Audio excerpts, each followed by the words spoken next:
ഇന്നത്തെ നമ്മുടെ പരിപാടി എന്ന് പറഞ്ഞു കഴിഞ്ഞാൽ ചിക്കൻ തേങ്ങാപ്പാലിൽ വരട്ടിയത്. ഉം. ഈ ചിക്കനൊക്കെ എപ്പോഴും ഒരേ രീതിക്ക് തന്നെ ഉണ്ടാക്കി ഉണ്ടാക്കി കഴിച്ച് മടുത്തത് കൊണ്ടാണ് ഞാൻ ഇങ്ങനെ ഒന്ന് ഉണ്ടാക്കി കഴിച്ചാൽ എങ്ങനെ ഉണ്ടാവുമെന്ന് നോക്കിയത്. അപ്പം പിന്നെ അത് ഞാൻ നിങ്ങളെ കൂടെ കാണിക്കണ്ടേ. അപ്പം എങ്ങനെ ഉണ്ടാക്കുന്നതെന്ന് കണ്ടിട്ട് വന്നാലോ. അതിനായിട്ട് ആദ്യം നമുക്കൊന്ന് പൊടികളൊക്കെ ഒന്ന് വറുത്തെടുക്കണേ.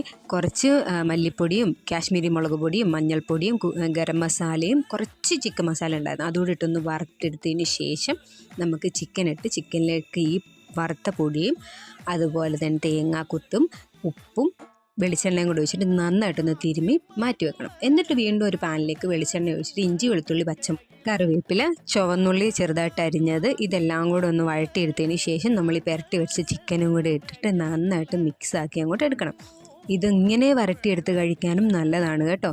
ഇതിങ്ങനെ ഒന്ന് വരട്ടിയെടുത്തതിന് ശേഷം നമുക്ക് ആ തേങ്ങാപ്പാലും കൂടെ ഒഴിച്ച് ഇങ്ങോട്ട് വറ്റിച്ചെടുത്ത് കഴിഞ്ഞാൽ നമ്മുടെ അടിപൊളി ചിക്കൻ തേങ്ങാപ്പാൽ വരട്ടിയത് റെഡിയായി. അപ്പോൾ ട്രൈ ചെയ്ത് നോക്കിയിട്ട് അഭിപ്രായം പറയാൻ മറക്കണ്ട. ബൈ ഫ്രം ദ്യൂസ് കിച്ചൺ.